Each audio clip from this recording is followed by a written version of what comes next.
moi, si je devais redémarrer aujourd'hui, je ferais quelque chose de complètement différent. On est passé, je pense, d'une stratégie d'accumulation à une stratégie de boule de neige. On est chacun avec Alex à 3-4 000 euros sans forcer de cash flow en fonction des mois. Et aujourd'hui, c'est la plus belle réussite atypique qu'on a. C'est un logement qui dégage en moyenne 3 500 euros brut par mois et net plus de entre 1 500 et 1 600 euros en fonction des mois. Parce que ça peut paraître fou. La rentabilité chez nous, c'est difficile. Tu peux vite passer pour un vendeur de rêve avec, tu proposes 1 000 euros de cash flow avec un investissement que t'as fini à 75 000 ou 100 000 euros. Dire t'as fumé. Mais pourtant, c'est possible. Est-ce que tu pourrais, donc, parmi tous les investissements que t'as fait, nous donner un exemple, donc, de logement atypique, ton meilleur investissement, du début jusqu'à ce que ça t'a rapporté à la fin? Quelles sont les différentes étapes?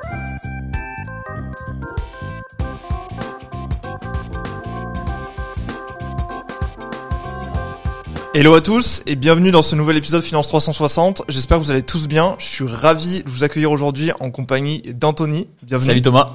Donc Anthony, aussi connu sur les réseaux avec son frère Alexandre sous le nom de Mon Plan Immo. Yes, exactement. Notamment sur Instagram et sur YouTube. Donc Anthony, ils ont développé avec son frère donc une véritable audience ces dernières années et notamment via leur expertise sur les logements atypiques qui permettent, on le verra par la suite, d'avoir vraiment des fortes rentabilités qui leur a permis de tirer leur épingle du jeu un peu sur ce marché immobilier un peu plus compliqué. Donc le but aujourd'hui, ça serait un peu de parler de ton parcours, de comment tu en es arrivé jusqu'à où t'en es aujourd'hui, parce que t'as quand même enchaîné les opérations immobilières, pas que sur la typique, sur tout le domaine de l'immobilier en général. Bien sûr. Et aussi que tu nous donnes un peu tes conseils sur le marché immobilier et sur le logement atypique pour quelqu'un qui voudrait se lancer, s'inspirer, etc. Donc si tu peux commencer par le présenter, ça serait génial. Ouais, bien sûr. Bah encore une fois, merci Thomas en tout cas de m'accueillir. Je suis ravi d'être là dans ce podcast. On va essayer d'apporter un maximum de valeur et d'apporter des choses intéressantes à tous tes auditeurs. Et pour me présenter du coup rapidement, moi c'est Anthony, j'ai 29 ans, je suis originaire de Saint-Étienne et je me présente personnellement, mais c'est important de présenter mon frère aussi avec qui j'ai cofondé Mon Plan Immo, Alexandre, mon petit frère, qui est à Bali actuellement. Donc il y a 3 ans de moins que moi. Et donc on a cofondé Mon Plan Immo il y a 3 ans, une entreprise de formation et d'accompagnement qui est spécialisée aujourd'hui dans les logements atypiques. Voilà, on va en parler dans le podcast. Je suis ancien professeur de PS, Alex ancien agent immobilier de son côté. Donc voilà, à la base j'étais pas du tout, on va dire, destiné à l'immobilier et à l'entrepreneuriat avec Mon Plan Immo, mais aujourd'hui c'est une très belle aventure. Donc voilà un petit peu pour te faire le topo. Et donc du coup, à la base professeur de PS, donc comme tu dis pas du tout destiné à faire l'immobilier, comment t'as débuté un peu? Ça a été quoi ta première opération? Est-ce que directement quand t'es sorti des études, tu t'es dit je vais aller dans l'investissement immobilier, comme ça va me faire des sources de revenus en plus, ou est-ce que tu es venu un peu par hasard? Bah en fait, il y a 2 choses qui m'ont amené à faire de l'investissement immobilier. La première, c'est un petit peu l'ego et mon esprit de compétition avec Alex. Parce que Alex, il a investi à 19 ans avec un prêt étudiant. Donc il a investi très jeune. Très tôt. Et moi à l'époque, j'avais 22 ans. J'étais professeur stagiaire à l'époque. Ce qui est quand même jeune pour l'immobilier. Ce qui est quand même jeune. Mais Alex était très jeune. Et si tu veux, quand je l'ai vu passer à l'action à 19 ans comme ça, moi j'étais le grand frère, je me suis dit bon, si lui il le fait, pourquoi pas moi? Donc il y a eu cet aspect-là. Et aussi, et c'est le plus important, un aspect qui était propre à ma situation, c'est que moi je venais d'être prof stagiaire et j'allais titulariser. Et en fait, quand je faisais le calcul entre ce que j'allais gagner et toutes les dépenses que j'avais, et encore une fois, j'étais à Saint-Étienne, j'étais pas à Lyon, Bordeaux ou dans une grande ville. Et en fait, quand tu faisais le delta entre les 1 700 euros de revenus, ma seule source de revenus à l'époque, et les différentes dépenses que j'avais à peu près 1 400 euros de charge, ça faisait 200-300 euros par mois de delta positif. Toi qui es dans la finance, ça va te parler. Et du coup, je me suis dit, bah, tu vas pas pouvoir partir 15 jours l'été, 15 jours l'hiver, gâter ton frère à Noël, partir avec ta copine quand tu veux de temps en temps, et je te parle même pas des études des enfants, parce que moi j'anticipe beaucoup la famille, le futur, etc. Je veux être vraiment à l'aise.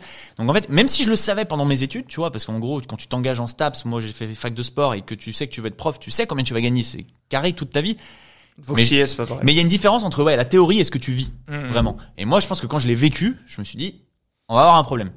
Et donc du coup, ben voilà, moi l'immobilier au début, c'était vraiment un complément de revenus. Donc le premier investissement, pas du tout. Le premier investissement, c'était vraiment, je réagis un peu à Alex et je me lance dans l'IMO pour préparer peut-être l'avenir sans vraiment de stratégie particulière. Et après, à partir des suivants, on a enchaîné beaucoup plus.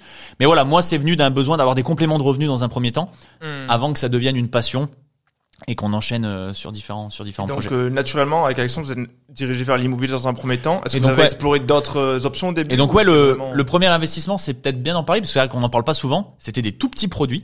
Donc Alex encore plus petit que moi, mais moi c'était un appartement, un T1 bis. Dans un secteur, on va dire, moyen de Saint-Étienne, un secteur étudiant. 36 000 euros, si je te dis pas de bêtises, 30 mètres carrés. Voilà. Il y avait pas grand chose à faire, j'ai mis un petit coup de barbouille. Et après, je l'ai loué à une association. Pour l'anecdote, donc en fait, j'allais engager la recherche de locataires et en fait, l'agent immobilier qui m'a vendu le bien m'a dit qu'il y avait des associations à Saint-Étienne qui recherchaient pour mettre des jeunes en difficulté. Voilà. Donc j'ai trouvé le concept assez cool. Voilà. Et du coup, bah ça fait plus de 4 ans maintenant que je laisse, plus. Je l'ai acheté en 2017, je crois. Donc 4, ça va faire 6 ou 7 ans que j'ai cet appartement, qui est toujours loué à la même association, garanti d'être payé, donc ça c'est top. Super. Et voilà, donc c'était un premier petit projet qui a vraiment permis de mettre le pied à l'étrier, 9% de rentabilité, autofinancement. Cash flow positif ou Cash flow équilibre. Okay. Cash flow équilibre, c'était un petit budget, donc j'avais emprunté 47 au total, en louant l'appartement 350 €. J'avais un crédit de 200 ou 280 €. Tu peux pas faire de miracle, tu vas pas aller chercher des cash flows exceptionnels avec des petits budgets comme ça. Mais pour me mettre le pied à l'étrier, je perdais pas d'argent, j'en ai jamais perdu avec ce bien. Donc ça a été une plutôt bonne expérience. C'est quand même un très bon premier investissement, parce qu'il y en a beaucoup en général pour le premier investissement, ils ont pas du tout de cash flow même, ils sont plutôt en effort d'épargne tous les mois. Ouais, bien sûr. Vous étiez un peu formé avant sur l'immobilier ou pas du tout. Vraiment c'était comme pas ça du tout à ce moment-là, pas du tout. Par exemple, sur la fiscalité, t'avais directement mis du LMNP. Non, le premier investissement, il a été fait avec la fougue de la jeunesse. Ok.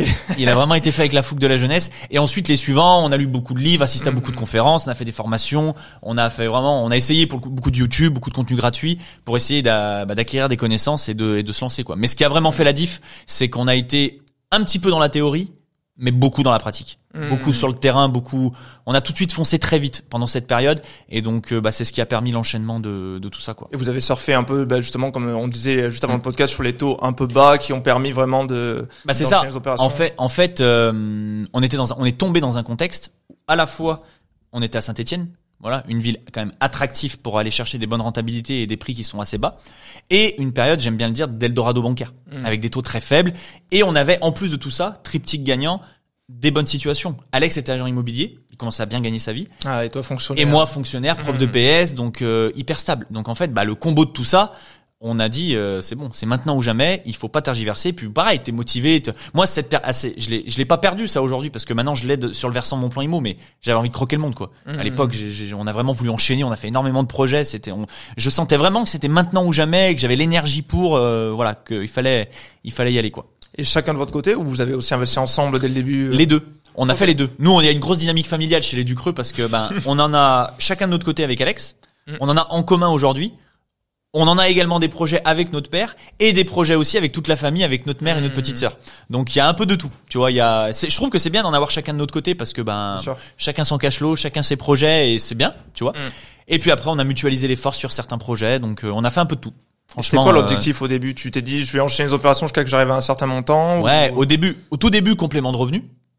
Ensuite, ce que je voulais, c'est avoir le même niveau de revenu que mon salaire de prof de PS. Donc je visais 1700, 1800 € de cash flow, pour pas dire 2000 €, de cash flow net tous les mois. Voilà. Et c'est à ce moment-là où j'ai réussi à l'avoir que moi en tout cas j'ai quitté mon job. Alex est arrivé quasiment en synchronisation aussi, et en tout cas je me suis senti assez libre pour me dire ok, j'arrête et on va se lancer dans une aventure avec le frangin, quoi. Et tous les premiers investissements à Saint-Étienne toujours, ou vous êtes sorti un peu de Saint-Étienne et un cercle du Nord autour de Saint-Étienne. Voilà. Ok, d'accord. Donc, on s'est éloigné un petit peu sur certains investissements. Moi j'investis dans une zone un peu plus rurale, mais c'est dans la région autour de Saint-Étienne que tout s'est fait. Ouais. Ce qui vous a fait notamment connaître du coup sur les réseaux sociaux, comme je disais en introduction, c'est aussi après votre attrait pour les logements atypiques, qui permettent d'avoir des rentabilités vraiment qui sortent de l'ordinaire. À quel moment t'as commencé à t'orienter vers ce type d'investissement? Est-ce que c'est venu naturellement parce que tu cherchais des cash flows toujours plus gros? Bien sûr. Ou est-ce que c'est que t'as eu une opportunité? Ça, en fait, si tu veux, déjà, il faut rendre à César ce qui appartient à César. C'est grâce à Alex qu'on est allé sur les logements atypiques. C'est lui qui a découvert cette stratégie. Et en fait, comment ça s'est fait? Je te parlais de la période où on a beaucoup investi entre 2017, 2018 et 2020, 2021. En fait, moi, je suis allé sur des immeubles de rapport. Donc, j'avais acheté un immeuble de 8 et un immeuble de 5 appartements. Donc, j'avais soulevé 13 biens assez rapidement, en moins de 2 ans, et ça m'a propulsé parce que le premier immeuble dégageait 1000 €, l'immeuble de 8 appartements dégageait 1000 € de cash flow, que j'ai revendu aujourd'hui à plus-value, et le premier immeuble de 5 appartements, lui, dégageait 400-500 € de cash flow, que j'ai toujours, et à l'intérieur duquel j'ai fait un logement typique et un cinéma à l'intérieur d'un des appartements. Et voilà, j'avais grosso modo 1005, plus 2-3 autres projets qu'on avait fait en famille et à côté, qui me permettaient d'être à l'équilibre par rapport à ce que je souhaitais. Alex, lui, il avait des rentabilités, il a enchaîné plusieurs biens, mais à grosse rentabilité, 13, 14 ou 15%, parce qu'en plus, il a pu profiter aussi de son réseau d'agents immobiliers à l'époque, mais que des petites opérations. 50, 60 000 €, 70 000 €. Et donc, en fait, encore une fois, il avançait à coût de 150 € de cash flow, si tu veux, par appartement. Donc, même s'il avait fait que des très bonnes affaires, c'était que des très petits montants d'achat, et il peut pas faire de miracle non plus, même si les cash flows s'accumulaient, il avait du mal à avoir peut-être les 1500 ou 2000 € qu'on avait en tête tous les deux. Et donc, en fait, à ce moment-là, il avait beaucoup investi, il avait pas le cash flow qu'il voulait, et il s'est dit, putain, là, c'est un peu la merde. Anto, lui, il a été beaucoup plus vite, tu vois, par rapport à ce qu'il a fait et sa stratégie des immeubles. Comment je peux faire pour rattraper mon retard, ou en tout cas pour trouver avec un petit budget une stratégie qui peut être rentable? Et là, forcément, il se tourne un peu vers la location courte durée. Mais problème, c'est que, encore une fois, on est originaire de Saint-Étienne, la location courte durée, il y a 3-4 ans, en tout cas, quand tu connais pas, tu te dis, tu vas en faire à Bordeaux, à Nice, au ski, à la montagne, voilà, ça va marcher. Mais comment tu veux fonctionner en location courte durée dans une ville moyenne, qui est pas très jolie, a pas une attractivité de fou, donc des grosses fausses croyances à l'époque. Mais bon, il se dit, il faut que je sois curieux, il va quand même sur Airbnb et sur Booking pour voir ce qui se fait. Bon, il voit qu'il y a des logements qui arrivent à fonctionner, etc. Et surtout, il en décèle un parmi les autres, un seul à l'époque, à quel point la vague elle a augmenté depuis, un qui a un spa à l'intérieur, une balnéo à l'intérieur de l'appartement et un hammam. Et il se rend compte, il voit bien au niveau des calendriers que c'est loué, que ça loue cher, qu'il y a des avis, etc. Donc ça lui met la puce à l'oreille. En fait, il se dit, tiens, il y a peut-être un truc. Et en fait, ce dont on s'est rendu compte avec ce logement, c'est que il y avait un spa, il y avait des vecteurs, des premiers prémices de l'atypique, mais il était pas très joli. On en parlera peut-être après plus tard dans le podcast. Moi, c'est ce que j'appelle un peu les atypiques en carton. Voilà. C'était pas démentiel, le logement. Donc lui, il s'est dit, je vais prendre ce qu'il y a à prendre de ce logement. Je vais m'inspirer du fait que peut-être d'avoir un élément distinctif comme une balnéo, ça peut être cool. Et par contre, je vais faire un truc très joli, très luxueux, à mon image, etc. Effet waouh. Effet waouh. Il se lance, il le fait. Donc là, première tarte, bon bah voilà, logement au top, etc. Il commence à louer. Et quand je te dis deuxième tarte, pourquoi? Parce que bon bah il se lance. Et après, pareil, comme tout le monde, après la fausse croyance de Saint-Étienne et des villes moyennes, c'est la fausse croyance de dire, bon, si je loue déjà le week-end, je serai content. Lui, au début, quand il a démarré, Alex, il s'est dit, si je loue le samedi et le dimanche, je suis content. Parce que ça, il rentrait déjà dans ses chiffres. Il louait à combien la nuit à peu près au début? Il louait, il y a 3 ans, combien il louait la nuit? Il devait louer une centaine d'euros. Ok, ouais, donc ça va vite. Donc là, maintenant, il a différencié sur le week-end, sur la semaine, etc. Il devait louer plus cher déjà à l'époque le week-end. Mais bref. Et du coup, il fait ce logement. Et là, au week-end, il loue en semaine, 1 jour, 2 jours, 3 jours, 4 jours, 1 semaine complète, 2 semaines complètes, 3 semaines complètes, 1 mois complet, 3 mois complets, 6 mois complets, quasiment, avec des taux de remplissage de plus de 80-90%. Il a dit, c'est un truc de fou. C'est un truc de barge. Donc, un appartement qui lui est revenu à 56 000 euros. Donc, 56 000 euros et il encaissait plus de 3 000 euros. Il encaisse toujours plus de 3 000 euros brut sur cet appartement. De cash flow? Pas de cash flow. Revenu brut. Et en cash flow, ça donne aujourd'hui 1 200, entre 1 100 et 1 200 euros net. Ah oui, mais pour un investissement de 56 000 euros, c'est démentiel. Ouais. Voilà, ça défie toute concurrence. Ouais, et nous, à l'époque, il y a 3-4 ans en arrière, on avait l'habitude de faire des investissements à 10 ou 11% de rentabilité en location traditionnelle. Ce qui est déjà très bien. Et encore une fois, c'est ce que je dis toujours aux gens. Je dis pas que ce qu'on a fait avant, on n'aime pas le faire. J'ai juste que ramener au contexte aujourd'hui actuel, encore une fois, les logements atypiques nous semblent être plus pertinents pour aller chercher du cash flow. Mais voilà un petit peu comment c'est venu. Et après, bah, forcément, quand il a fait le premier comme ça, t'as qu'une envie, c'est de dupliquer. T'as l'impression de sentir quelque chose. Donc, il a fait le deuxième. Il a fait sa suite Amantis, encore plus thématique, avec une ambiance grecque à l'intérieur du logement. Moi, je suis venu plus récemment sur le cinéma. Puis on a plein de projets qui vont arriver là. Donc voilà un petit peu comment les logements atypiques sont arrivés dans notre vie, on va dire, personnelle et d'investisseurs. On a parlé du coup logement atypique. Je pense que les gens ont un peu compris de quoi il s'agissait, que c'est vraiment plus un esprit sur un thème en particulier. Toi qui as vu donc beaucoup de types de logements atypiques différents, c'est quoi un peu les différentes catégories que vous avez identifiées sur lesquelles vous avez investi dans les logements atypiques? Déjà, de manière générale, pour que les auditeurs y comprennent, un logement atypique pour moi, c'est un logement qui va créer une expérience chez le voyageur. Si on doit donner une définition, tu parlais de cet effet waouh, voilà, il faut créer ça chez le voyageur. Et tu peux l'avoir par une architecture qui va être dingue, par rapport à un élément distinctif que tu vas mettre dans ton appart, un ciné, une balnéo, etc. Donc voilà, c'est ça déjà les vecteurs de l'atypique. Ensuite, moi j'aime bien différencier 2 catégories.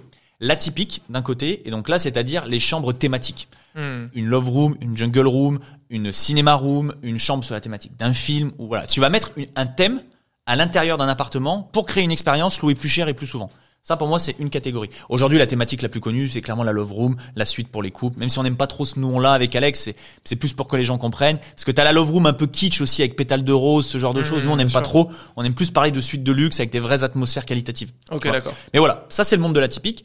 Et après, pour nous, t'as tout ce qui est insolite.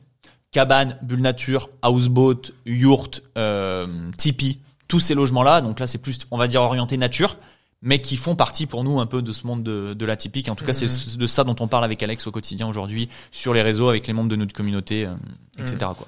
Est-ce qu'il n'y a pas quand même beaucoup plus de contraintes dans le sens où, par exemple, quand on pense balnéo, il y a tout ce qui est humidité, quand on pense ensuite les bulles, etc., il y a tout ce qui est les accords avec, par exemple, la ville, etc. Bien sûr.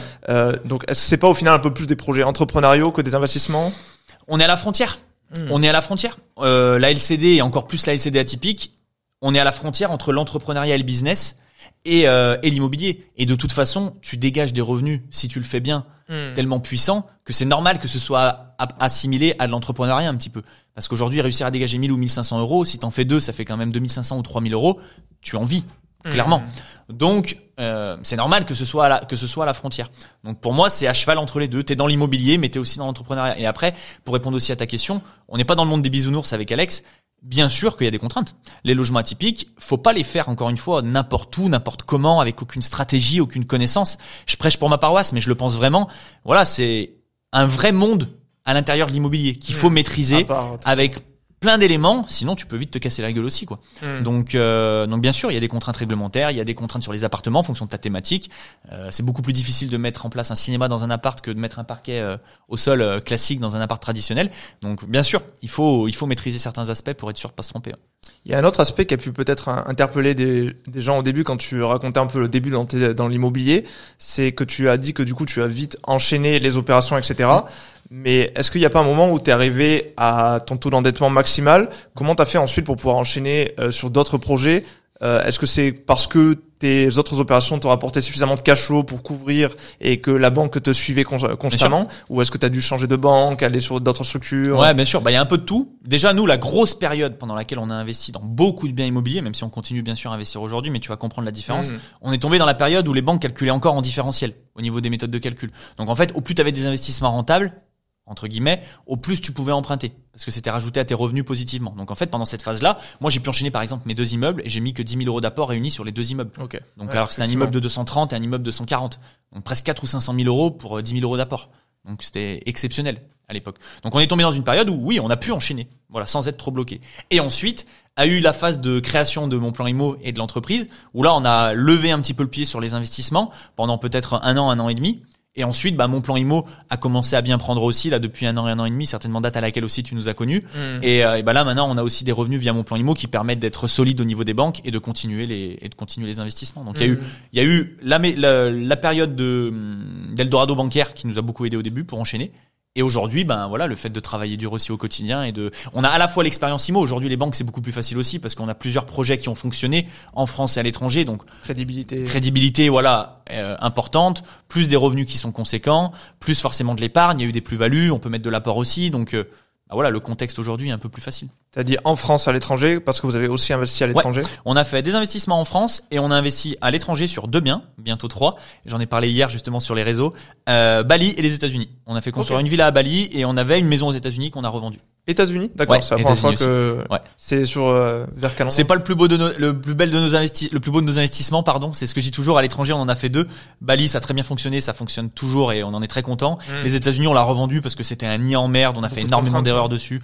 Beaucoup de contraintes, mais c'est notre faute. On a fait n'importe quoi sur cet investissement. On a fait beaucoup trop d'erreurs. On a sous-estimé la barrière de la langue. On a péché, et je le disais juste ce matin aussi, tu vois, dans un autre podcast, par excès d'orgueil. C'est-à-dire que les États-Unis sont arrivés à un moment où on enchaînait plein de projets. Et donc on s'est un peu senti pousser des ailes en se disant tu vois, et ça nous a fait du bien un peu. Ça nous a un peu recadré en nous disant voilà, arrête de te prendre pour qui tu n'es pas et vas-y step by step, retourne aux fondamentaux. Quand tu fais un projet à l'étranger, tu te déplaces, tu vas sur place parce que c'est le seul projet où on n'est pas allé sur place, c'était une grosse erreur. Donc voilà, ça nous a mis une petite tarte dans la tête qui a fait du bien, tu vois. Aujourd'hui, c'est derrière nous. Mais ouais, voilà, on a fait ces 2 projets, Bali et les États-Unis. Et Bali, par contre, très rentable. Bali, top du top. Ouais, Bali, super projet. On est arrivé au bon moment. On a été capable de se positionner très vite à l'époque. On était dans les premières maisons qui sont sorties de terre avec le constructeur. Et ouais, super rentabilité. C'est un de nos meilleurs investissements aussi, Bali, avec les derniers logements atypiques qu'on a réalisés. Est-ce qu'il n'y a pas trop de contraintes du fait d'investir en Indonésie par rapport Bali, je dis toujours, c'est sur le papier. L'investissement qui peut te paraître le plus compliqué, le plus complexe, une construction à l'étranger pour aller le gérer, ça nous demande moins de contraintes et c'est moins galère qu'un appart à Saint-Etienne. C'est un truc de fou. Mais parce que voilà, il y a eu la fiabilité des constructeurs avec qui on est passé, donc la construction s'est très bien passée. La gestion, il y a une conciergerie qui fait très bien son travail. Donc, et puis comme indirectement t'es loin aussi, tu vois, du projet, t'es très loin, à plus de dizaines d'heures de vol, t'es un peu moins peut-être proche de ton projet, donc il est un petit peu moins dans la tête. Peut-être que si j'étais sur place à Bali, je me prendrais un peu plus la tête avec ce projet, on serait plus dans le détail, tu vois. Mais non, franchement, Bali, top projet, ouais. Bali, super content. Ouais. C'est rentable, c'est beau, c'est des projets grisants. Donc, ouais, c'est des projets qui sont agréables. Est-ce que tu penses qu'aujourd'hui, pour quelqu'un qui commence aujourd'hui, c'est encore possible d'enchaîner les opérations comme t'as fait par le passé, avec les taux qui sont plus élevés, le fait que c'est plus dur d'emprunter? Pour moi, si je devais redémarrer aujourd'hui, non, je ferais quelque chose de complètement différent. Et je le dis à tous mes participants aujourd'hui, on est passé, je pense, d'une stratégie d'accumulation à une stratégie de boule de neige. C'est-à-dire qu'à l'époque, on avait la possibilité, avec des revenus modestes, corrects, peu d'épargne, d'accumuler. Par exemple, prof de PS, de soulever 500-600 000 euros de patrimoine avec seulement 5 ou 10 000 euros d'apport. 2 immeubles de rapport. Aujourd'hui, factuellement, c'est pas possible. On arrive très vite à la limite. Il y a toujours une exception, mais très très compliqué. Donc moi, je pense que et moi en fait, et pourquoi accumulation? Parce que j'ai toujours pensé que je garderais mon patrimoine très longtemps. Enfin très longtemps. J'avais fait une perspective sur 7 à 10 ans. Tu vois, le deuxième immeuble de rapport de 8 appartements que j'ai revendu, je l'ai revendu au bout de 2 ans. Quand je l'ai acheté 2 ans avant, j'étais convaincu que j'allais le revendre au bout de 10-12 ans. Tu vois. Donc, et en fait, pourquoi? Parce que je me suis rendu compte que accumuler du patrimoine, c'est bien, mais l'immobiliser comme ça, après quand t'es bloqué par exemple par ton endettement, etc., tu peux plus avancer. Donc t'as fait ce qu'il fallait faire, mais t'as un plafond de verre que tu peux pas taper. Alors qu'avec la boule de neige, j'ai compris qu'en revendant, en étant capable d'encaisser les plus-values tout de suite, de réinvestir dans d'autres projets, eh ben tu pouvais comme ça gravir un petit peu plus rapidement. Et dans le contexte actuel, en tout cas, de toute façon, on n'a pas le choix, parce que pour moi, il vaut mieux. On peut plus accumuler. On peut plus soulever 6 ou 700 000 euros. C'est beaucoup plus compliqué. Donc, soulevons 100 ou 150. Au lieu de le détenir 7 ou 8 ans, gardons-le bien 1, 2 ou 3 ans pour lui faire cracher un maximum de cash et le maximum de rentabilité. Tu revends, même si tu prends 20, 30 ou 40, peu importe, que tu peux réinvestir cette fois peut-être dans un petit immeuble de 2-3 appartements, que au lieu de cet immeuble de le garder 10 ou 12 ans, encore une fois, tu vas peut-être le garder que 2-3 ans, refaire une plus-value. Enfin, en tout cas, voilà. Moi, je pense qu'aujourd'hui, si on veut s'en sortir et si je devais démarrer, je démarrais bien évidemment par de l'achat-revente aussi pour avoir des fonds et avoir les reins solides. Mais après, je ferais une stratégie de détention à court terme. Voilà, où j'enchaîne peut-être les projets pour pas être bloqué par l'endettement et le contexte bancaire actuel et pouvoir enchaîner et grossir. C'est mon feeling en tout cas. Et comment ça se passerait aujourd'hui, par exemple, si demain je repère un logement atypique, je me dis, ok, ce bien-là, il peut être vraiment intéressant, je peux mettre une balnéo dedans, etc. Ouais. Quand j'arrive devant la banque pour présenter le projet, est-ce que ça va pas les effrayer un peu, ce projet un peu nouveau? Est-ce que toi, tu le présentais vraiment comme du logement atypique ou plutôt comme une location de longue durée et après tu switchais? Nous, on a eu ça a été notre force aussi, bien évidemment, des très bons interlocuteurs bancaires. Voilà. Okay. Sur différentes banques, à différents moments de notre parcours, on a toujours été franc jeu. On n'a jamais menti sur rien. Avec Alex. Voilà, honnêtement, quand on allait voir les banquiers, on a joué sur la relation, la solidité de ce qu'on avait, nos connaissances, et ça nous a toujours souri. Okay. Maintenant, je sais que c'est quelque chose qui inquiète beaucoup les gens. Sur l'atypique, t'as 2 possibilités. Soit ton interlocuteur, il est bon, et surtout, t'as les connaissances et t'es formé pour lui faire un business model et un business plan en adéquation avec l'atypique pour espérer le convaincre. Soit sinon, faut le présenter en location traditionnelle. Voilà. Meublé plus classique. Et par contre, ça, c'est la première étape. Après, ce qui est intéressant, c'est quand tu as déjà de l'antériorité. Nous, tu vois, Bali, par exemple, la location courte durée, on peut penser que le banquier l'aime pas parce que c'est variable entre guillemets. Mais si pendant 3 ans, tu lui montres que tu as eu 90% de taux de remplissage, que tu lui montres que la variabilité est pas si variable que ça, mais que c'est plus fixe limite qu'un logement en location longue durée. En fait, c'est de l'argumentation encore une fois. Nous, Bali aujourd'hui, il le prend en compte. Ça fait 3 ans qu'on tourne à plus de 80-90% tous les mois. Donc pour lui, c'est cohérent, c'est une source de revenus pérenne. Qui lui permet de faire des calculs beaucoup plus cohérents. Donc le plus dur, c'est les premiers. Après, si tu lui fais le premier et que tu lui montres qu'avec 55 000 euros, t'arrives à dégager 1 000 euros tous les mois, que t'as ton bilan comptable de ta ICI et que t'as envie de faire un deuxième, normalement, sauf si t'as un interlocuteur qui est pas hyper friand d'investissement, tu devrais pouvoir l'argumenter, quoi. Et surtout que ce que les gens comprennent pas des fois, c'est que on a plus l'image donc de la location courte durée qui est très risquée, alors qu'au final, en location longue durée, par exemple, si un locataire décide de ne pas payer, ce qui arrive pas très souvent encore une fois, on peut plus être bloqué, alors qu'en courte durée, vu qu'on change souvent de locataire, etc., on a le risque qui est plus dilué, Airbnb des fois l'assurance, donc au final, ça peut être... De toute façon, t'as les avantages et les inconvénients dans les deux. Mais en location courte durée, c'est sûr que tu récupères ton logement quand tu le souhaites, avec la stratégie atypique. T'imagines, sur un seul appartement, sur notre business model à moins de 100 000 euros. C'est-à-dire que j'ai fait les calculs, il faut que tu loues entre 6 ou 8 nuits par mois pour être à l'autofinancement et que ça te rapporte autant qu'une location traditionnelle. Parce que oui, on est là pour gagner du cash flow, oui, nous on parle de 1 000 euros, plus de 1 000 euros de cash flow, etc. Mais ce qu'on veut, c'est pas perdre d'argent et être au minimum à l'équilibre sur notre projet et éviter le fameux effort d'épargne. Donc ça, avec un logement atypique, tu loues 6 ou 8 nuits, tu l'as, si tu fais bien les choses. Donc, avant de pas louer 6 ou 8 nuits avec un logement de qualité, si t'as bien fait les choses, faut vraiment en vouloir, quoi. Donc c'est ça. Est-ce que c'est plus insécure qu'un logement traditionnel? Ça remplacera jamais une location où t'as un locataire qui va rester pendant 3-4 ans, ça va super bien se passer, il faut pas se vendre du rêve non plus, tu vois. Mais pour moi, si c'est bien fait, la LCD atypique, c'est pas du tout risqué et ça peut être hyper intéressant, bien sûr. Et si on regarde un peu du côté des risques, des inconvénients, un qui me vient particulièrement en tête, c'est au niveau de la réglementation. On voit avec Airbnb, ça évolue énormément.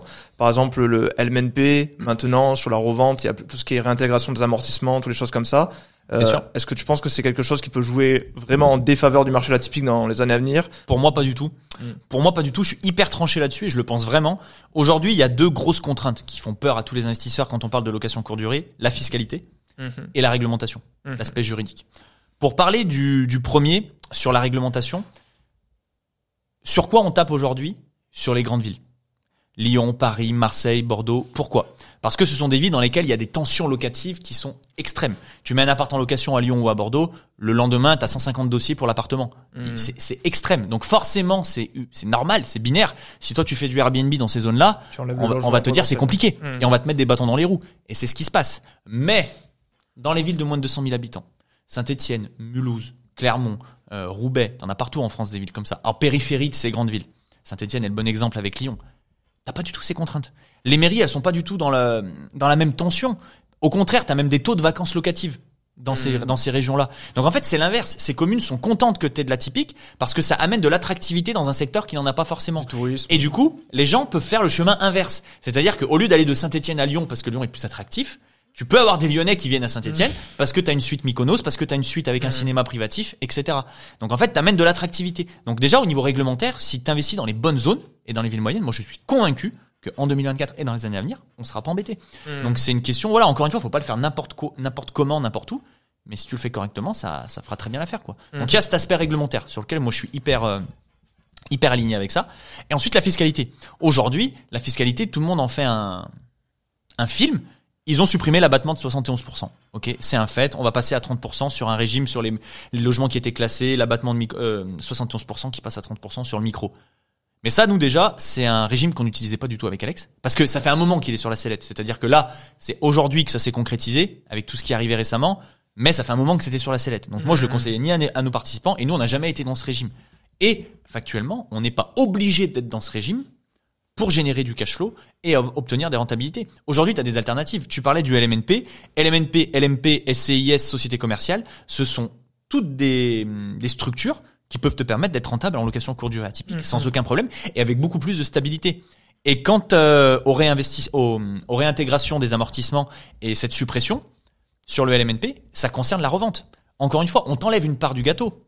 Mais pendant la durée de détention de ton bien, si tu restes en LMNP, ça va pas changer. Tu vas faire du cash flow. Si tu fais 1000 euros de cash flow pendant 10 ans, ça fait 120 000 euros. Voilà. C'est quand même 120 000 euros. Donc si à la revente, au lieu d'avoir 60 dans ta poche, t'en as que 20, est-ce que c'est la fin du monde? Au final, il faut pas plus viser la plus-value à la revente, mais le cash flow à l'instant T. Les deux, il faut accepter d'en laisser plus à la revente et se dire surtout que pendant la durée de détention du bien, t'es toujours là, quoi. T'as toujours ton cash flow. Et surtout, voilà, garder en tête que vaut mieux une petite part du gâteau que pas du tout. Et pour moi, il y a des solutions. Il y a clairement des solutions pour pouvoir tirer son épingle du jeu. Et je voulais te dire autre chose, tu vois, mais j'ai mangé par rapport à cette fiscalité qui est importante. Oui. Et après, tu peux mettre en place des stratégies aussi pour contrer tout ça. Parce que les amortissements, ils sont pas réintégrés. Il y a 2 choses à prendre en compte. Si tu détiens ton bien très très longtemps, le pourcentage, il est 36% de taxe sur la plus-value normalement quand tu démarres, 36,2%. Il est dégressif au fur et à mesure des années. Tu gardes ton bien 28 ou 30 ans, il est à 0. Ouais. Donc ta valeur comptable, qu'elle soit à 0 ou à 150, quand le pourcentage d'imposition, il est à 0, on s'en fout. Okay, donc déjà, si tu le détiens très très longtemps, c'est ok. Si tu le détiens à très court terme, 3, 4, 5 ans, t'auras pas amorti beaucoup de choses. Okay, donc c'est plutôt ce que tu vas perdre à la revente, c'est pas très grave. Par contre, effectivement, stratégiquement, à se réfléchir, si tu revends entre 10 ou 15 ans, tu risques de te faire allumer. Voilà. Okay. Donc pour moi, voilà, faut être malin, faut s'adapter. On nous met des bâtons dans les roues, c'est ce que je dis à tout le monde. On essaye de nous freiner, mais on pourra pas nous arrêter. Voilà. C'est-à-dire que une SCI à l'IS, c'est stable, c'est solide. Une société commerciale, c'est stable, c'est solide. Le LMNP, ils le modifient, mais ils pourront pas ils pourront pas. Là, ils sont déjà en train de le taillader, mais je pense qu'on va partir sur ce modèle pendant quelques années. Donc voilà, il faut faire avec les cartes qu'on a. Oublier ce régime qui était compliqué et qui était avantageux, mais sur lequel on a d'autres propositions avec l'abattement de 71%, et on va de l'avant. Tu vois. Donc voilà, moi on est toujours de tempérament positif avec Alex, mais pour moi, c'est loin d'être que ce soit au niveau réglementaire ou fiscal, on peut encore largement s'en sortir aujourd'hui, quoi. Pour mettre dans le contexte, pour ceux qui comprenaient pas sur les statuts de fiscalité, etc., le LMNP, c'est un statut fiscal de base qui est particulièrement avantageux parce qu'il permet de pouvoir déduire beaucoup de charges de ses revenus imposables, donc de pratiquement pouvoir le ramener à 0 sur une certaine période, et en plus d'amortir comptablement le bien, une chose qu'on peut faire en société. Et normalement, de base, la fiscalité à la revente est aussi avantageuse puisque c'est la fiscalité à la revente classique, pas comme un SCI où on réintègre les amortissements pendant toute la durée à la fin pour le calcul sur l'impôt sur la plus-value, alors que maintenant, l'impôt sur la plus-value sur le LMP sera calculé de la même façon que la SCI à l'IS sur les courtes durées spécifiquement. Mais du coup, comme tu dis, donc il y a deux approches, soit le court terme, comme ça on n'a pas amorti énormément, soit le très long terme, comme ça. C'est mon analyse. Et ça veut pas dire que tu pourras pas faire du milieu terme entre guillemets, mais ça sera plus pénalisant fiscalement. Ouais. Une autre contrainte qui me vient en tête, t'as parlé réglementation, t'as parlé fiscalité. Ensuite, qui peut faire peur à beaucoup de gens, je pense, c'est la gestion. Parce que par exemple, tu me parles d'une balnéothérapie ou tu me parles d'une love room, je pense directement en ménage, gestion des locataires, etc. Comment toi tu automatises tout ça? C'est quoi un peu vos stratégies aujourd'hui? Attention, aujourd'hui, t'as 3 possibilités par rapport à la gestion de ton bien. Soit tu fais tout seul, tu te fais ton ménage, tu donnes les clés aux voyageurs, etc. Je donne pas 3 jours à la personne qui va faire ça. Voilà, hyper chronophage et pas agréable du tout. Deuxième possibilité, conciergerie. Nous, c'est pas qu'on n'aime pas les conciergeries, mais c'est que ça coûte souvent très cher, 20 à 25% de tes revenus. Et t'as pas la main sur ton bien et tu sais pas exactement comment ça va être géré. Voilà. Et ensuite, troisième possibilité, c'est ce qu'on fait nous, c'est apprendre à l'automatiser tout seul. Voilà. Et donc comme ça, t'as un coût de gestion qui est microscopique et c'est pas du tout énergivore. Tu peux avoir 3, 4, 5, 6 biens sans aucun problème et les gérer avec. Mais par contre, faut avoir des bons process. Et donc, comment nous on automatise? T'as 3 piliers centraux. Les dispositifs connectés pour les entrées et les sorties des voyageurs, une boîte à clés connectée, une serrure connectée, Igloo Home notamment qu'on utilise, exactement. Donc ça permet aux voyageurs d'arriver en totale autonomie et de repartir en totale autonomie. Le Channel Manager, qui est l'outil indispensable pour faire de la location courte durée. Tu peux pas faire de la LCD sans avoir un Channel Manager pour moi aujourd'hui en 2024. Ça permet de synchroniser tes réservations, d'envoyer des messages automatiques, envoyer des messages à ta femme de ménage. Enfin, pour moi, c'est révolutionnaire. Et le personnel de ménage qu'il faut que tu recrutes. Voilà. À partir du moment où tous ces éléments, tu as réussi à les mettre en symbiose, c'est de l'expérience, bien sûr, ça demande du travail. Mais au bout d'un moment où ça tourne, tu peux complètement, encore une fois, tourner un podcast, partir à l'étranger. Alex est à Bali pendant 2 mois. Il a ses logements, sa suite grecque qui tourne sans aucun problème. Donc, nous, on met des tutos en place aussi. Tu vois, le cinéma, j'avais pas eu le temps de le faire au début, mais les gens m'appelaient de temps en temps pour me déranger parce qu'ils avaient du mal à trouver la boîte à clés, le fonctionnement du cinéma, etc. J'ai tourné des tutos vidéo, je suis allé dans l'appartement, des vidéos. Je l'ai mis en place dans les messages automatiques qui sont envoyés à tous les voyageurs. Depuis, plus un message. Donc faut être capable de faire ce qu'il faut pour s'éviter le tracas aussi. Donc il y a quand même un gros focus sur l'expérience client. Ça c'est la différence avec la longue durée où on va vraiment comme un business au final essayer d'avoir la meilleure satisfaction client. Ah là pour le coup bien sûr 100% de satisfaction client, c'est le leitmotiv et il faut qu'ils vivent une expérience, il faut qu'ils se sentent chouchoutés, il faut qu'ils se sentent bien, il faut que ça aille vite, il faut pas qu'ils galèrent. Faut que ce soit limpide quoi. Est-ce que tu as un process derrière pour pouvoir demander les notes aux voyageurs, etc. Parce que je sais que les 5 étoiles, c'est hyper important sur les plateformes. Nous, on envoie toujours un petit message à la sortie de la réservation pour leur dire que s'il y a quelque chose qui a pas été, qu'ils n'hésitent pas à nous le dire avant. Comme ça, on peut traiter le problème avec eux et éviter le mauvais avis. Et sinon, ça les incite à pouvoir laisser un bon avis, un bon commentaire. Aujourd'hui, donc, tu as enchaîné pas mal d'opérations immobilières. Si on devait faire la répartition un peu de ton patrimoine entre logement atypique, longue durée, tu dirais grossièrement aujourd'hui, notre patrimoine, il est essentiellement sur de la longue durée parce qu'on a soulevé beaucoup d'appartements en longue durée et l'atypique, on y est venu plus récemment, donc je dirais 70-30. 70, 75, 30. Là, les logements atypiques, ça fait 2-3 ans qu'on pousse et qu'on fait que ça. Et ça va encore continuer d'arriver. Notre objectif, c'est d'arriver à une dizaine prochainement de logements atypiques. Là, on en a 3-4 aujourd'hui. Et donc voilà, ça va grossir au fur et à mesure du temps. Mais on a encore on a encore une vingtaine de lots, pour donner un ordre d'exemple, sur de la longue durée traditionnelle. Ok. Et en cash flow mensuel, ça représente à peu près combien aujourd'hui pour donner une idée? En cash flow mensuel, je veux pas balancer de conneries aux auditeurs, on s'amuse pas plus à le calculer, tu vois, au mois le mois. Mais moi, on est chacun avec Alex à 3-4 000 euros sans forcer de cash flow en fonction des mois sur les différents revenus. D'accord. Donc ça vous permettrait d'en vivre totalement. Ouais, bien sûr. Aujourd'hui, ça fait déjà depuis un petit moment parce que nous, on a vraiment attendu d'avoir cette liberté financière avec nos premières locations longue durée à l'époque. Pour moi, je voulais quitter mon job. Moi, j'avais pas le chômage. Alex, lui, quand il a quitté son job d'agent immobilier, il a pu avoir le chômage pendant 2 ans. Moi, c'était walou. C'est-à-dire que j'étais en dispo, ça s'appelle. J'avais une disponibilité quand t'es enseignant. Donc, ça veut dire que tu peux quitter ton job. J'étais encore prof. J'avais encore la casquette de prof. Je l'ai toujours aujourd'hui. Je suis encore en dispo. Mais, donc tu peux récupérer ton job si tu veux demain. Par contre, c'est pas de revenus, rien du tout pendant. C'est dans tes projets? Non. Mais après, j'ai toujours, pareil, on m'a posé la question ce matin. J'ai un peu 2 hontos en moi. C'est-à-dire qu'il y a le honto prof de PS qui est là et qui sera toujours là. Ça me manquera toujours un peu, tu vois. Moi, je m'éclatais, hein. Le prof de PS, c'est une passion. Franchement, Je pense que c'était vraiment une voie qui était tracée pour moi. Je me suis pas trompé de voie, tu vois. J'étais à l'aise, j'ai eu mon concours du premier coup. J'adorais ce que je faisais. C'est juste que, je me suis heurté un peu à la réalité économique de la vie, à mes envies aussi. Et j'ai senti que ça allait bloquer. Mais honnêtement, je pense que si j'avais mieux gagné ma vie en étant prof, c'est pas impossible que je sois encore prof aujourd'hui, tu vois. Et si un jour je dois y retourner, ce sera pas une tare. Tu vois. Donc ouais, il y a les deux qui cohabitent, le Anto un peu prof de PS et le Anto plus entrepreneur avec de l'immobilier, et j'ai envie de me challenger un peu. Puis là, avec mon plan IMO, ce qui nous est tombé dessus, c'est un projet hyper grisant et stimulant. T'as aussi le poids des responsabilités avec toute cette communauté qui te fait confiance et qui a envie de développer de beaux projets. Donc c'est pas dans ma priorité du tout, mais je ferme pas la porte, on verra ce que la vie amène. Est-ce que tu pourrais, donc parmi tous les investissements que tu as fait, nous donner un exemple donc de logement atypique, par exemple, je sais pas, ton meilleur investissement, par exemple, un peu du début jusqu'à ce que ça t'a rapporté à la fin, quelles sont les différentes étapes qui t'ont permis d'arriver à ce résultat? Ouais, bien sûr. Il y a deux exemples que j'ai en tête, à voir celui que j'étaille, peut-être celui d'Alex qui est plus fini et plus parlant, mais t'as la Cinema Room que je viens de terminer, donc un cinéma privatif à l'intérieur d'un de mes appartements. C'est vrai que ça, c'est dans un immeuble, c'est pas mal. C'est intéressant. Mais c'est plus récent. Et pour avoir plus de recul et d'antériorité, c'est peut-être la suite Amantis d'Alex. Donc ça, c'est le deuxième logement atypique qu'Alex a réalisé. Donc c'est une suite sur le thème de Mykonos et de la Grèce un petit peu, avec une baignoire balnéothérapie ronde. Et donc en fait, pour te refaire le fil comme tu veux un peu de A à Z, il a fait son premier logement, ça cartonne, il veut faire le deuxième. Et donc lui, il réfléchit à un logement qui pourrait se prêter pour faire un deuxième logement atypique avec une thématique plus poussée, le niveau 2 de l'atypique, on va dire. Et il réfléchit et il essaie d'activer un peu son réseau, ses connaissances, son ancien métier d'agent immobilier. Et il se rappelle qu'à l'époque, il avait fait visiter un local commercial, donc dans une petite commune de 30-40 000 habitants à côté de Saint-Étienne, et qui était invendable.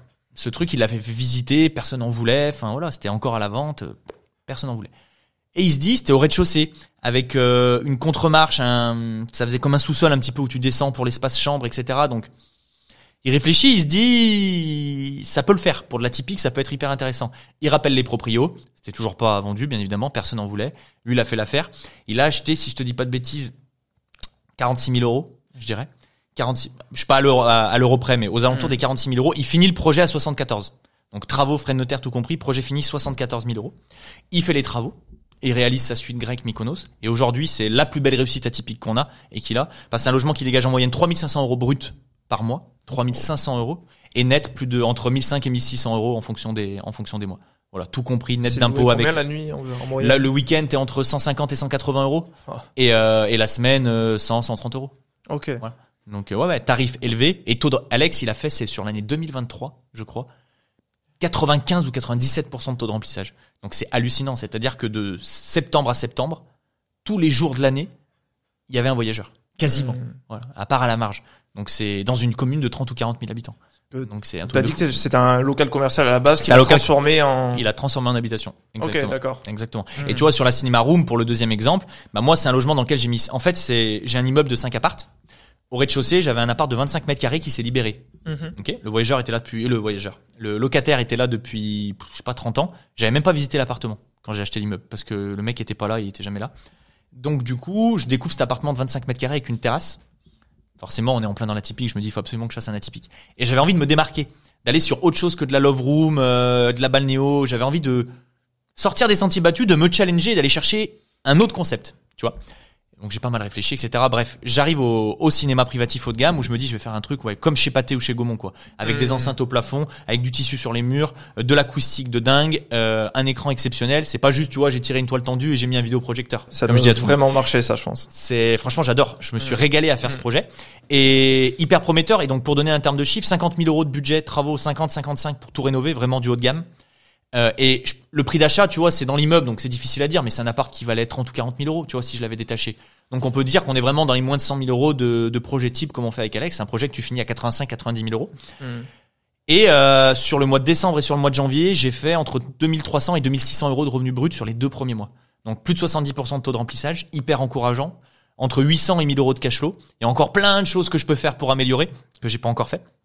Tu vois, j'ai les upsells, t'as les bonbons, les popcorn, le Blu-ray. Comme au cinéma, tu peux emmener ta console pour jouer à FIFA ou à Call of, faire une partie. T'as les événements sportifs. Il faut que je fasse du marketing, que je brande mon concept à fond. Donc, c'est vraiment au tout début. Et là, j'ai eu une galère avec le vidéoprojecteur. Je l'ai envoyé au SAV avant qu'il revienne. Donc, j'ai été obligé de couper pendant 15 jours, 3 semaines. Je suis un peu dégoûté. Il était en train de bien décoller, le projet. Mais voilà, je vais revenir en force d'ici 15 jours. Mais, voilà, pour te donner un peu deux exemples un peu concrets de logements que tu peux. Au final, ce genre de projet, c'est plus vraiment, que les touristes, c'est même les personnes, en fait, c'est une activité comme aller au cinéma, comme aller au bowling. C'est du divertissement, un peu. Voilà, c'est une activité. Et pour moi aussi, t'as les deux. T'as ceux qui viennent chercher par exemple, on cible les couples, là, sur ces projets-là, sur ces concepts. Donc, c'est les couples qui veulent passer un bon moment en amoureux, tu vois. Sans tomber dans le kitsch, etc. Nous, on a des gens qui fêtent leurs anniversaires de mariage, qui veulent vivre un vrai truc cool, etc. Donc, voilà, c'est pas du bas de gamme, tu vois. Et même au niveau de la clientèle, c'est important de le comprendre.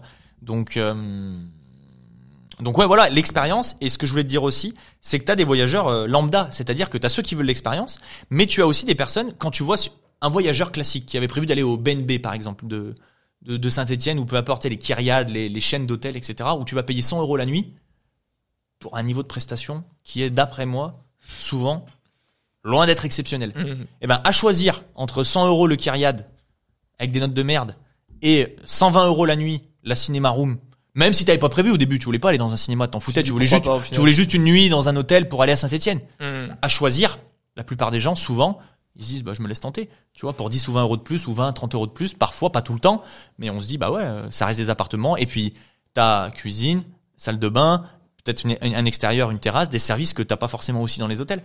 Donc, est-ce qu'il n'y a pas aussi la contrainte de la copropriété avant de faire un logement atypique? Parce que, par exemple, sur le cinéma, ça peut faire du bruit, avec les balnéos, ça peut faire aussi potentiellement de l'humidité. Donc... Pareil, je te disais qu'il faut pas faire les logements atypiques n'importe où, n'importe comment. Il faut pas faire des logements atypiques dans n'importe quel type de copropriété. Pareil, c'est un élément hyper important. Ton secteur, la ville, mais la copro. Nous, on se concentre sur des petites petites copropriétés d'investisseurs. C'est pas pour rien. C'est parce que dans les grandes barres d'immeubles des années 70-80, avec une moyenne d'âge de 80-90 ans, t'es sûr que t'as plus de chances d'être emmerdé avec ta LCD que sur une petite copro avec que des investisseurs, ou voilà, une petite copro qui va autoriser la location courte durée. Donc il faut aussi mettre en place des logements dans certains types de copro, vérifier les règlements de copropriété avec les clauses de bourgeoisie, etc.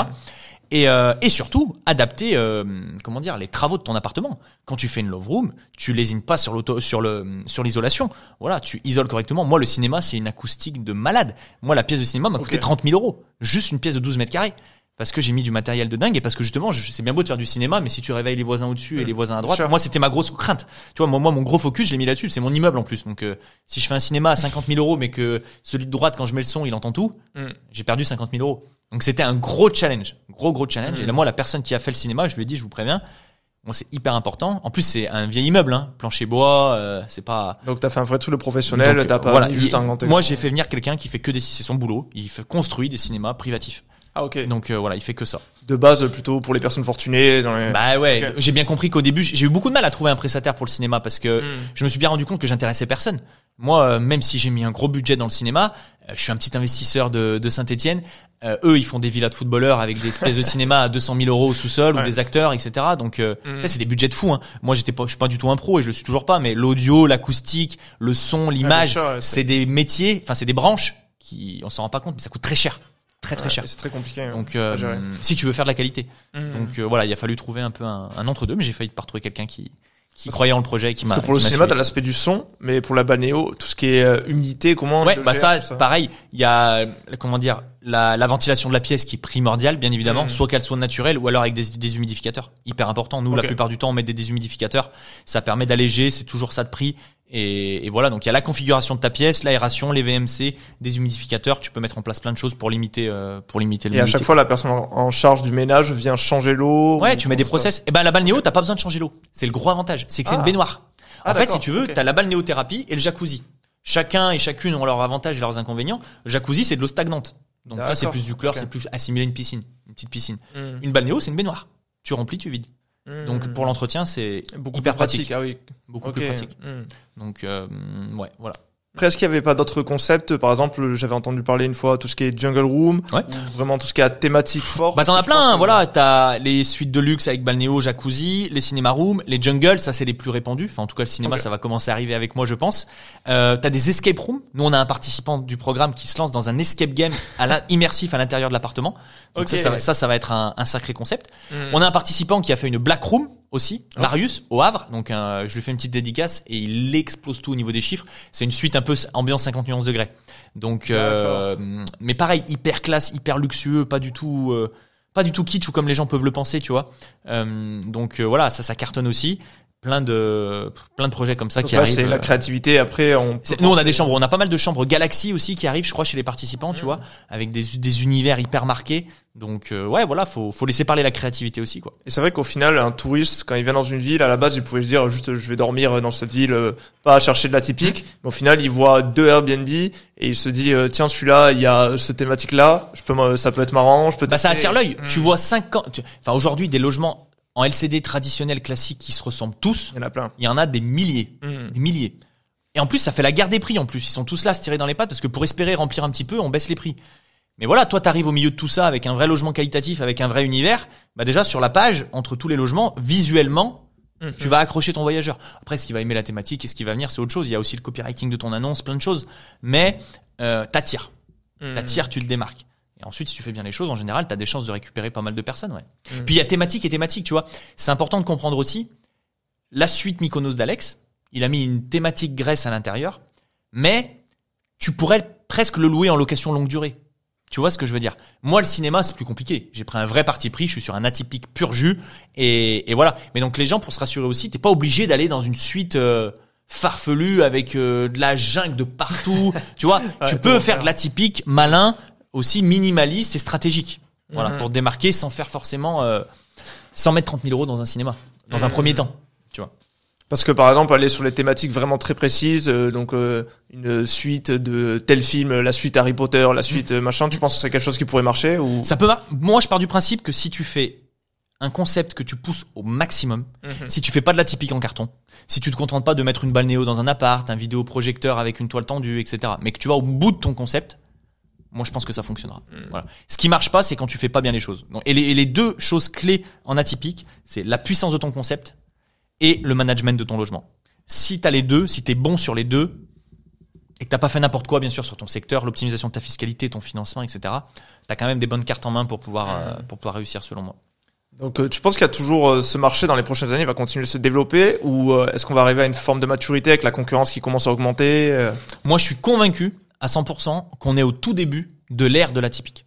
Pourquoi? Parce qu'aujourd'hui, t'as quoi? T'as un concept qui est développé, la Love Room, que les gens connaissent un petit peu. Et encore, t'as pas des Love Rooms dans toutes les villes intéressantes de France. Et à l'intérieur de la Love Room, ben, t'as les suites un peu plus Black Room, un peu plus orientées sur le sexe, comme a pu le faire Marius, un participant. T'as les Love Rooms plus kitsch, t'as les suites de luxe sur une thématique avec le voyage. Ensuite, t'as tout ce qui est insolite. T'as le cinéma room, par exemple, cinéma privatif, comme je l'ai fait. C'est nulle part en France. C'est-à-dire qu'il y en a zéro, à part ce que j'ai fait à Saint-Étienne. Donc avant que toutes les thématiques qui peuvent fonctionner soient exploitées en grand nombre dans toutes les villes de France qui peuvent être potentiellement intéressantes, je pense qu'on a un petit bout de chemin devant nous. Et ça va à fond dans la mouvance du moment aussi. Tu vois, depuis le Covid, les voyageurs, on le sait, ils voyagent plus court, plus proche de chez eux pour des raisons écologiques, pour des raisons de budget. Donc pour moi, c'est pas prêt de s'arrêter. Et pour moi, tout ce qui fonctionne aujourd'hui est lié à l'atypique, à la démarcation, à l'atmosphère, à l'univers. On prend toujours l'exemple des restaurants avec Alex, mais c'est le meilleur des exemples. Les restaurants qui fonctionnent, c'est les restaurants thématiques. Oui, c'est vrai. Avec des univers à l'intérieur. Tu marches avec ta copine, t'as 10 restos devant toi, tu vas t'arrêter devant celui où tu casses des assiettes, devant celui où il y a de la jungle, devant celui qui est spécialisé sur un truc, enfin. Parce que les gens, ils cherchent le truc qui va un peu sortir de l'ordinaire. Ne serait avec la viande, qu'est-ce qui a marché? C'est son sel. Voilà. Ils viennent chercher une expérience. Voilà. Expérience client. Expérience client. Donc, la chose qui fait que tu t'en souviens, que ça se démarque de ce que tu fais d'habitude. Exactement. Exactement. Tu vois, moi, ça me rappelle aussi, l'été dernier avec ma compagne, on était à Saint-Tropez, on se baladait, on cherchait un resto le midi, et on passe devant une boutique où le concept, c'était tes pizzas, ils te les servent sur 3 étages un petit peu, tu vois, t'as 3 pizzas différentes, un truc tout con. Mais en fait, il y avait le choix de partout. Un peu comme un logement, je me suis dit, quitte à aller quelque part, autant aller voir ce truc-là, un peu fun, peut-être les pizzas, voir ce que ça va donner, tu vois. Et on est allé là-bas. Au final, c'était pourri. mais, c'était un peu un attrape touriste, tu vois. Mais ça nous a quand même attiré, on y allait, tu vois. Donc, C'est vrai que comme tu as dit tout à l'heure, quand on pense à Tipeee, il y en a beaucoup qui pensent Love Room au début. Il y a un aspect qui vient souvent en tête pour les Love Room, c'est aussi pour comment tu trouves par exemple les services ménagers. Est-ce que tout le monde est... Ça, tu vois, pareil, c'est un truc qui revient beaucoup. Le ménage, j'ai l'impression que les gens ont beaucoup peur de ça. C'est beaucoup plus dur de fidéliser son personnel de ménage que de le trouver. Ok. En fait, aujourd'hui, bah pareil, hein, c'est un business maintenant. T'as plein d'auto-entrepreneurs, plein de services de ménage tu vas dans une ville moyenne. Enfin, 3 chances sur 4 que tu puisses trouver. Tu peux chercher sur Allo Voisin, t'as plein de tips comme ça de services en ligne où tu vas pouvoir trouver du personnel de ménage. Franchement, c'est un truc qui m'inquiète absolument pas et avec lequel on n'a jamais galéré pour le ménage. Par contre, là où c'est dur, c'est trouver quelqu'un de qualité, faire perdurer la relation et qui te fasse bien ton ménage. Faut être capable de le récompenser aussi correctement. Voilà, faut pas être ingrat parce que ton personnel de ménage, c'est une clé de voûte hyper importante pour ton projet. Donc, voilà un peu mon avis sur le ménage. Et est-ce que, par exemple, t'as parlé aussi donc de quelqu'un que tu connais qui a investi vraiment dans une love room sur le thème 50 nuances degrés, etc. Il a pas peur que ça devienne la place pour de la prostitution derrière, pareil, comme ça, donc pour avoir des problèmes. Bien sûr, je comprends, hyper légitime, et en fait pas du tout. Pourquoi ? La prostituée, déjà, ce qu'elle veut, c'est être rentable. Avant tout. Donc en fait, elle préfère un logement à 50 ou 60 euros la nuit, où elle va pouvoir faire ses affaires, plutôt qu'un logement à 200 euros la nuit le week-end. Si tu veux. Donc en fait, déjà, il y a la tarification que t'appliques où tu vas t'en éloigner. Tu le mets dans le haut de gamme. Voilà. Ensuite, encore une fois, à la marge, ça peut arriver. Mais quand ça arrive à la marge, pareil, hein, tout le monde n'est pas, tout le monde n'est pas irrespectueux, etc. Même si ça fait sourire avec une prostituée. Mais je veux dire, tu sais, la prostituée, elle va faire parfois la même chose dans l'appartement que ce qu'un couple va venir passer pour ses 30 ans de mariage. Tu vois? Donc, en soi, nous, on n'a jamais eu aucun problème parce que voilà, le standing de ton appart et la tarification, ça fait un tri énorme. Énorme, vraiment. Et quand ça peut t'arriver à la marge, ça a jamais été catastrophique, quoi. Puis au pire des cas, ça arrive une ou deux fois. Voilà, quoi. Ce que tu veux pas, c'est que ce soit un bassin et que ça devienne le lieu, tu vois, le lieu de référence, le lieu de référence de Saint-Étienne, voilà, pour tout le monde. Et qu'après la police le sache. Voilà, c'est ça. Mais franchement, on en est loin. Ok. Si on sort un peu de la typique, aujourd'hui, du coup, vous avez tout un écosystème autour de l'investissement immobilier avec ton frère. C'est quoi un peu votre stratégie maintenant actuelle? C'est plus essayer de générer du cash avec votre entreprise, le réinvestir dans l'immobilier ou les deux. Nous, on est sur une stratégie vraiment pas du 50-50, mais presque. On veut continuer notre pilier immobilier et le développer au maximum. Moi, tu vois, je veux garder la mouvance que j'ai eue avec la Cinéma Room. Je veux qu'on soit un petit peu les initiateurs de ce mouvement atypique et qu'on puisse développer des nouvelles thématiques qui puissent cartonner. Tu vois, c'est pour ça que je me suis challengé avec la Cinéma Room. Donc j'ai envie qu'on se challenge sur de nouvelles thématiques, sur de nouveaux logements insolites. On a envie d'aller sur l'insolite aussi. On va faire une houseboat prochainement là. Donc voilà, tu vois, on a envie de développer des projets atypiques de plus en plus. On va saisir les opportunités qui se présentent, mais notre focus aussi à 100%, c'est les gens qui nous ont fait confiance, notre accompagnement, on est présent au quotidien, c'est ce qui nous prend le plus de temps, au travers des lives, au travers des coachings, au travers de toute l'énergie qu'on essaye de leur donner. Donc on est sur tous les fronts, on est à la fois sur le développement de notre immobilier et spécifiquement sur de l'atypique quand même, sur des logements qui sortent du commun aujourd'hui et sur le développement de mon plan IMO et voilà, on a envie de continuer cette belle aventure qu'on a commencé à créer avec Alex il y a 1 an et demi avec mon plan IMO, quoi. Comment elle s'est créée au départ? Vous vous êtes dit, on va commencer à créer du contenu pour essayer de se faire une image, Au tout début, je pense que c'est important d'en parler parce que vraiment, je pense que les gens souvent ils voient le mon plan IMO d'aujourd'hui, mais ils se rendent pas compte du mon plan IMO qu'on a pu être avec Alex il y a 2-3 ans. Au début, le constat, c'est vraiment de se dire, les gens font des dizaines de formations en ligne avec des vidéos. On fait des rencontres d'investisseurs, nous, avec Alex, et personne passe à l'action. Pourquoi? Manque de suivi, on fait le diagnostic, on se rend bien compte que l'immobilier c'est terrain et que les gens ils ont besoin de plus pour passer à l'action. Donc en fait, on part sur un constat très simple comme ça, où on se dit, nous déjà on va pas juste former, on va accompagner les gens au travers de notre expérience. Et donc sur le terrain, on les aide à trouver leurs biens, leur financement, leur fiscalité, etc. Le seul problème, c'est que déjà on est arrivé pile poil quand on a lancé ces offres, c'était sur le terrain. C'était énormément d'énergie parce que en fait ces clients ça dure 6 mois, 1 an, tu vois, même nous pour être rémunérés à la réussite du projet. Donc le business model, il était pas hyper judicieux tel qu'on l'avait pensé avec Alex. Et en plus de tout ça, on est tombé dans le moment où les banques justement, le virage a commencé à être pris. Nous nos commissions, elles étaient intégrées dans le financement avec les banques, c'était plus possible. Donc on a pris le train clairement au mauvais moment. Voilà. Donc on a fait 1 ou 2 ans comme ça à se chercher, à essayer de se positionner sur des créneaux. C'était moyen, faut le dire, tu vois, c'était pas, on n'était pas catastrophique, mais tu crées pas ta boîte et tu quittes pas un job de prof et d'agent immobilier pour, à la limite, générer ce que tu gagnais quand t'étais prof, tu vois, enfin, ça vaut pas le coup. Bien sûr. Et donc après, au bout de 2 ans, c'est là qu'on s'est dit, ok, faut que ça change, faut que ça tourne, faut qu'on soit meilleur que ça. Donc on a décidé de s'entourer. Le gros virage, il a été sur l'entourage, tu vois, de professionnels du milieu, de l'infoprenariat, du marketing, du community management, et on a décidé de se positionner vraiment sur ces logements atypiques, de devenir des experts là-dessus. Parce qu'en fait, nous à la base, ce qui nous a bloqué pour faire de la formation et de l'accompagnement, notamment en ligne, c'était qu'on s'est dit on n'a aucune légitimité. On s'est dit qui va écouter Anthony et Alexandre Ducreux, tu vois. Puis il y a déjà des gros acteurs sur le marché que tout le monde connaît, donc hyper compliqué, on se sentait pas légitime. Par contre, quand il y a eu les logements atypiques et que le contexte a commencé à se durcir 2-3 ans après, on s'est dit, là pour le coup, personne n'en parle, c'est hyper intéressant, ça répond à un vrai problème, les gens veulent continuer d'investir mais ils trouvent pas de solution. On le maîtrise, on l'a fait plusieurs fois, on a de l'antériorité. Go, on y va, on fonce dessus.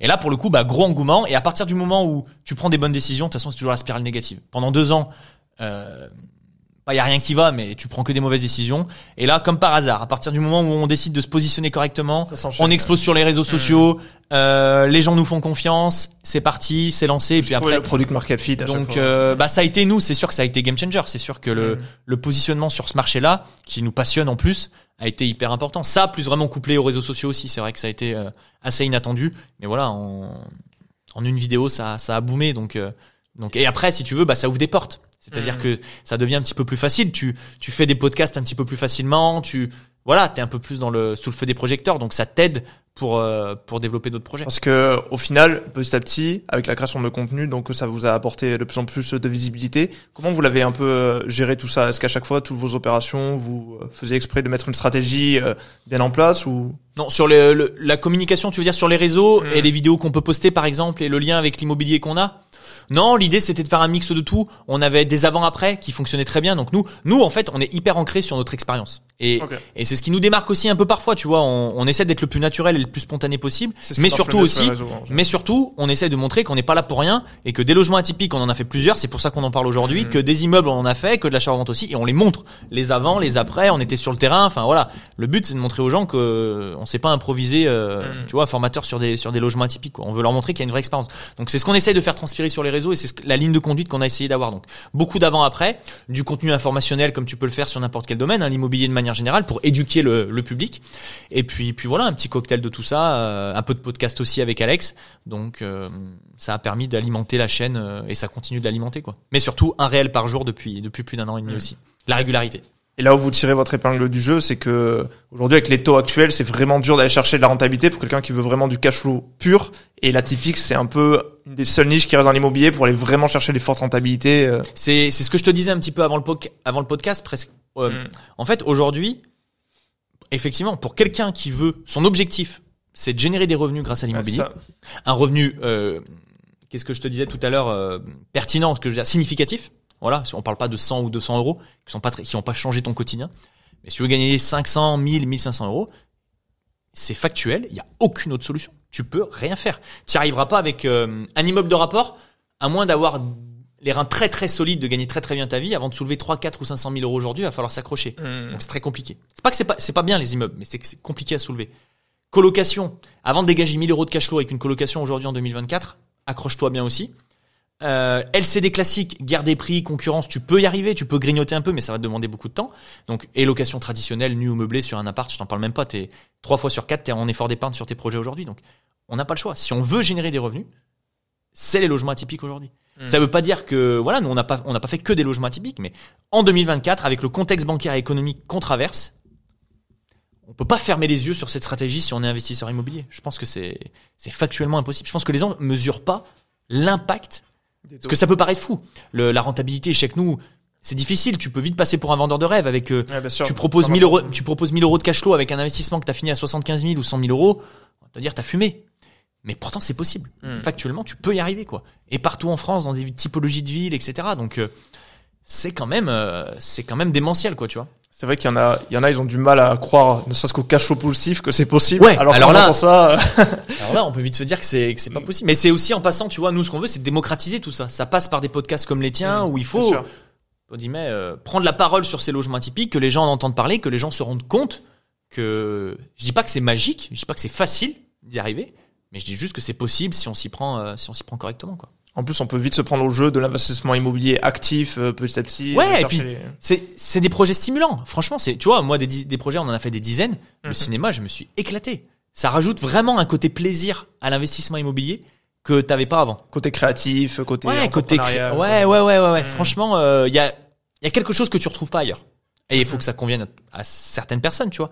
Mais ouais, c'est cool. Là maintenant, si on sort un peu et qu'on revient un peu à votre stratégie, votre patrimoine, vous avez donc le pilier business, le pilier immobilier. Est-ce que vous êtes sorti un peu de ce cadre pour aller sur d'autres catégories d'investissement ou est-ce que vous restez vraiment focus Alex, un petit peu. Alex a fait de la bourse et à fond sur la bourse depuis quelques temps. Moi, ça fait des mois que je dis que je veux m'y mettre, mais que j'ai pas le temps de m'y mettre.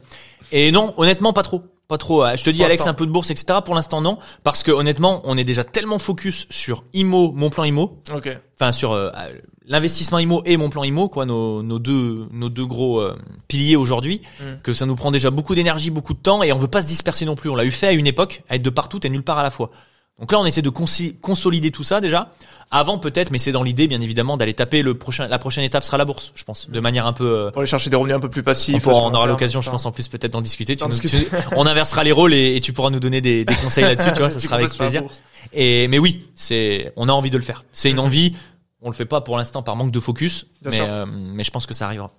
C'est quoi les projets pour mon plan IMO derrière? C'est vraiment essayer de le développer à une échelle nationale ou Nous, on veut vraiment être les référents sur les logements atypiques en France. On veut vraiment développer une belle communauté de gens à notre image, avec notre éthique. Et quand je dis nous, c'est Anto et Alex, les personnes qui travaillent avec nous aujourd'hui, les collaborateurs, et la communauté de personnes qui nous a fait confiance, les apprenants, les gens qu'on a formés, accompagnés. Donc voilà, on veut créer la plus belle communauté IMO de France sur un mindset et un état d'esprit qui nous ressemble, tu vois, à l'image des frères du Creux. Donc ça, c'est notre volonté. Voilà, continuer de démocratiser tout ça, d'aller dans des projets, de se simuler, tu vois, aller dans des projets toujours plus atypiques, toujours plus, pas risqués, mais stimulants et avec, voilà, une part de risque, mais maîtrisée. Donc, voilà. Mais ce qu'on veut toujours aussi, et c'est hyper important sur l'aspect accompagnement, c'est garder une structure à taille humaine. Voilà, on veut accompagner les gens avec la qualité, on veut pas que ce soit un numéro X ou Y qui intègre notre aventure. Okay. Donc l'idée c'est de penser les choses de façon à garder notre proximité au plus possible, bien évidemment. On veut à la fois croître et garder ça, mais trouver cet équilibre. Et nous on a vraiment pensé notre programme aujourd'hui et tout ce qu'on fait pour qu'il y ait un équilibre entre tous ces éléments là, quoi. Donc mais voilà un petit peu si tu veux les idées, c'est pousser le bateau mon plan IMO aussi loin qu'il aura envie d'aller. Et on va tout faire pour sur les mois et sur les années à venir, quoi. Pour finir, si tu devais juste, par exemple, imaginons il y a un débutant, il a bien écouté tout le podcast, il est super inspiré, il aimerait se lancer dans l'atypique. Ouais. Qu'est-ce que tu lui conseillerais, toi, un peu comme plan pour pouvoir se lancer un peu dans ce domaine? Encore une fois, c'est très bateau et je prêche pour ma paroisse, mais que ce soit avec nous ou quelqu'un d'autre, peu importe, il faut vraiment avoir des connaissances. Le monde de l'atypique, c'est un monde qui est différent, qui est beaucoup plus complexe selon moi que l'investissement immobilier traditionnel. Donc, il faut se former, il faut apprendre. Ça, c'est la première des choses. Et ensuite, le deuxième conseil plus global, c'est de se lancer. Ne pas avoir peur de se lancer et surtout de se tromper. Pas avoir peur de se tromper, d'échouer, de se casser la figure. Tu vois, on parlait des États-Unis tout à l'heure. Ça a été un de nos plus gros échecs. Notre plus gros échec. Mais, je suis convaincu que si on n'avait pas fait les États-Unis, on n'aurait pas fait Bali, on n'aurait pas fait l'atypique, on n'aurait pas fait cette trentaine de projets qu'on a fait. Donc qu'est-ce que je préfère? En avoir fait 30, avoir tabassé comme un bourrin, mais en avoir un où je me suis trompé. Donc j'ai perdu 15, mais de l'autre côté j'ai gagné 100. Ou alors par risque qu'il y en ait un comme les États-Unis qui se casse la gueule, ne rien faire du tout. Bah voilà, moi j'ai répondu à la question. Donc voilà, c'est pour ça que en vrai l'erreur va arriver. On va se tromper. Et si je parle à l'auditeur, tu vas te tromper, tu vas galérer, il va y avoir des contretemps, ça va pas se passer comme tu veux. Faut y être préparé. Mais se dire voilà, je garde ma ligne de conduite, j'ai les connaissances en backup aussi à chaque fois pour pouvoir réagir et ça va bien se passer. Le risque, ça fait partie du jeu au final. Le risque fait partie du jeu. Et le risque, mais surtout le risque tu le maîtrises, mais vraiment l'échec, l'erreur, ça fait partie intégrante du parcours pour moi pour pouvoir y arriver, quoi. Bien et sûr. Je sais qu'on en a eu avec Alex. On va arriver à la fin de notre échange. Yes. S'il y a des personnes qui veulent te suivre, te contacter, principalement sur Instagram. Ouais, bah écoute, le plus simple, on est très présent sur Instagram, mon plan IMO, tout simplement. Sur YouTube aussi également. Là récemment, on partage énormément de contenu sur YouTube, sur du format plus long. Donc c'est nous qui répondons à nos DM sur Instagram. Donc vous pouvez nous contacter, les auditeurs peuvent nous contacter. On a une formation gratuite qui est disponible. On parle des logements atypiques tout le temps. Donc bref, ils seront bien accueillis et on pourra discuter logements atypiques avec grand plaisir. Un grand merci à toi, en tout cas. Merci à toi, Thomas, c'est très cool. Et c'était super intéressant un peu de découvrir ce nouvel univers des logements atypiques, etc. Et ben écoute, avec grand plaisir, et puis au plaisir de rééchanger dans le futur. Et un grand merci à tous ceux qui nous écoutent ou nous regardent. Prenez bien soin de vous, à très vite, bye.